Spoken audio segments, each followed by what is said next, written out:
Bonjour à tous. Donc, je vais vous présenter un travail de thèse fait par une étudiante niçoise dont j'ai dirigé la thèse, qui s'appelle, voilà, Influence des facteurs sociaux sur la participation au dépistage organisé des cancers du sein et du côlon au sein d'un pôle de santé situé en zone urbaine sensible à Nice. Un gros titre.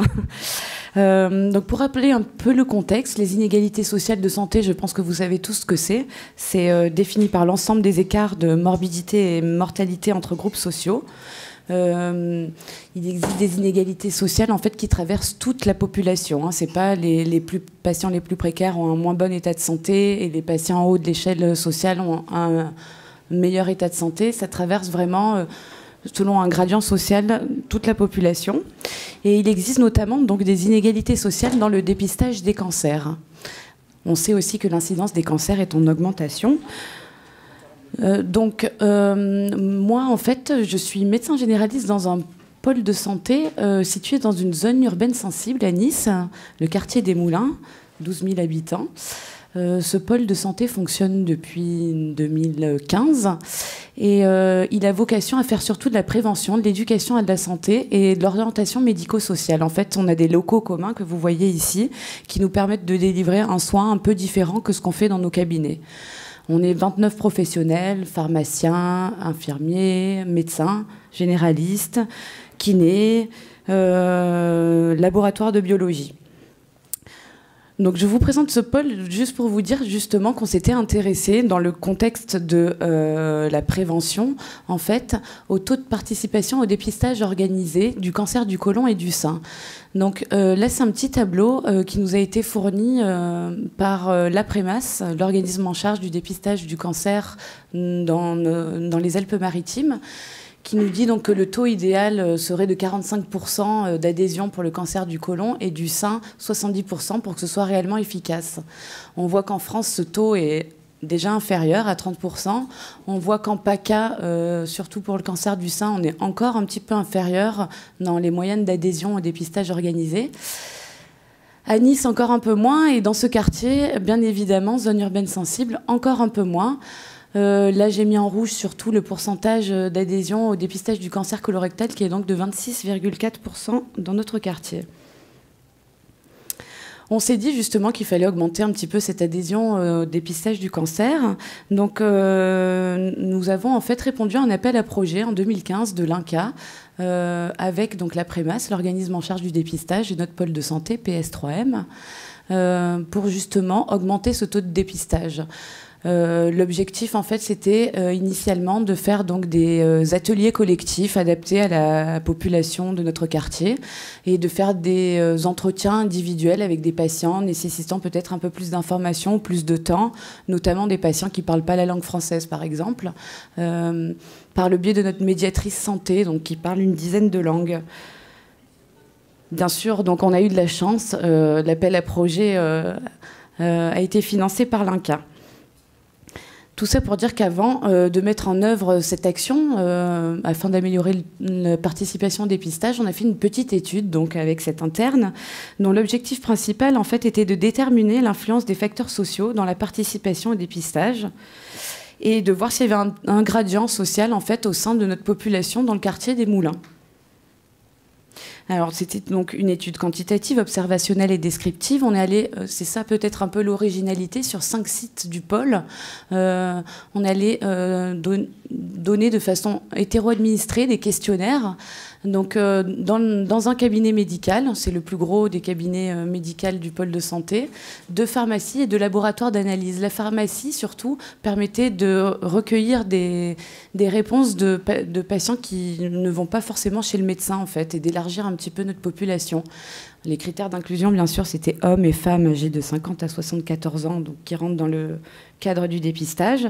Et donc, comme je l'ai dit, c'était un questionnaire hétéro-administré par l'interne, donc qui prenait plus de temps avec des patients, parfois, qui avaient plus de difficultés à comprendre le questionnaire ou qui ne savaient pas lire, justement. Ce questionnaire recueillait les données sociales du patient et les données relatives au dépistage, donc du cancer. Elle a réussi donc à interroger 202 participants, 72% en fait de taux de participation, peu de refus finalement. Il faut savoir que dans ce quartier des Moulins, il y a 12 000 habitants et que la population éligible au dépistage du cancer, c'est d'environ 1500. Donc ça fait à peu près 13% des patients éligibles au dépistage qu'on a pu interroger, c'est pas si mal. Moitié-moitié hommes et femmes, âge moyen 61 ans. On voit justement pour les lieux de participation que c'est plus facile. Il y a un taux de participation nettement supérieur dans les cabinets médicaux. Parce que voilà, ils voyaient que c'était notre interne, ils répondaient plus facilement aux questions que dans les pharmacies et laboratoires d'analyse où on a eu un taux de participation plus faible. Alors, donc on avait, pour les participations au dépistage du cancer colorectal, la moitié des patients déclaraient avoir fait un test de dépistage. Après, on est allé vérifier dans les fichiers de la Prémasse. Effectivement, c'était pas si faux, puisque la Prémasse avait donc une centaine de patients qui avaient déjà fait ce test de dépistage. Par contre, il n'y en avait que 26% qui étaient à jour, donc beaucoup moins, et 23% non à jour. Pareil pour le cancer du sein, 108 déclaraient avoir fait une mammographie. Il y avait finalement, après vérification dans les fichiers de la Prémasse, 70% qui avaient déjà fait une mammographie, avec aussi des patientes non à jour, 25%.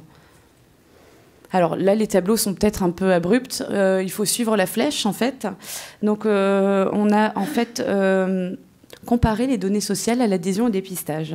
Donc là, c'est par tranche d'âge. On se rend compte en fait que la participation au dépistage est nettement supérieure dans les tranches d'âge proches 65-69 ans. Plus on vieillit, en fait, plus on participe au dépistage du cancer colorectal. Là, c'est donc en fonction du sexe. Donc, il y a plus de femmes qui participaient au dépistage du cancer colorectal. À la question avez-vous besoin d'un tiers pour comprendre les ordonnances, on voit que si les patients n'ont pas besoin d'un tiers et comprennent bien et savent bien lire les ordonnances, ils participent plus au dépistage. C'est des choses assez logiques en fait qu'on a retrouvées. J'ai peut-être sauté. Oui, alors donc là il y avait le tableau du haut, c'est être à jour, donc c'était vraiment vérifié dans les fichiers de la Prémasse. Et dans le deuxième tableau, c'est déclaratif. Les patients déclaraient avoir fait le dépistage du cancer colorectal. Concernant les conditions de logement, pareil. Si on avait un logement stable et on était propriétaire, on était plus à même de participer au dépistage du cancer colorectal. Vis-à-vis des minima sociaux, effectivement, les patients qui ne touchent pas de minima sociaux participaient plus au dépistage du cancer colorectal. Là, en fait, tout ce que je vous montre, c'est des résultats significatifs. On a bien sûr étudié une panoplie de données sociales, VS, la participation au dépistage. Et donc là, j'ai présenté que les tableaux significatifs. Le fait de ne pas avoir d'emploi, en fait, favorisait la participation au dépistage. Le fait d'avoir fait une mammographie aussi augmentait la participation au dépistage du cancer colorectal. À la question pourquoi vous ne l'avez pas fait, pour ceux qui ne l'avaient pas fait, c'était souvent je ne me sentais pas concernée ou le test est trop compliqué à réaliser. Il faut dire qu'on était au moment du changement de test, dépistage. Voilà. Donc, en gros, pour un peu conclure, les facteurs qui favorisent le dépistage dans notre quartier, et ce qu'on retrouve en fait dans la littérature, c'est l'âge. Plus on vieillit, plus on participe au dépistage. Si on est une femme, on participe plus au dépistage. Le fait d'être propriétaire de son logement aussi favorise la participation. Savoir lire et écrire français, ne pas bénéficier de minima sociaux, avoir fait un autre test de dépistage, comme celui de la mammographie, et ne pas avoir d'emploi. Là, on s'est posé un petit peu la question des facteurs qui pouvaient influencer la participation au dépistage. Le fait d'être marié, en couple en tout cas, nous paraissait plutôt favorable à augmenter l'adhésion au dépistage. Et on retrouve ça dans la littérature aussi. Et par contre, sur le type d'assurance maladie, on n'a déjà pas de résultats significatifs. Et en fait, on s'est rendu compte que le fait d'avoir la CMU, l'AME ou indifféremment une ALD même, n'augmentait pas forcément la participation au dépistage.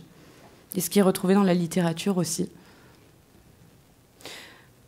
Donc pour conclure, en fait, d'avoir fait cette étude nous permet peut-être d'adapter un petit peu les interventions qu'on a proposées, en fait, parce que c'est mis en œuvre maintenant, les interventions dans le quartier, pour assurer une équité dans le dépistage des cancers. L'équité, c'est-à-dire qu'on va peut-être donner un petit coup de pouce et prendre un peu plus de temps pour les populations qu'on a repérées qui participent moins au dépistage.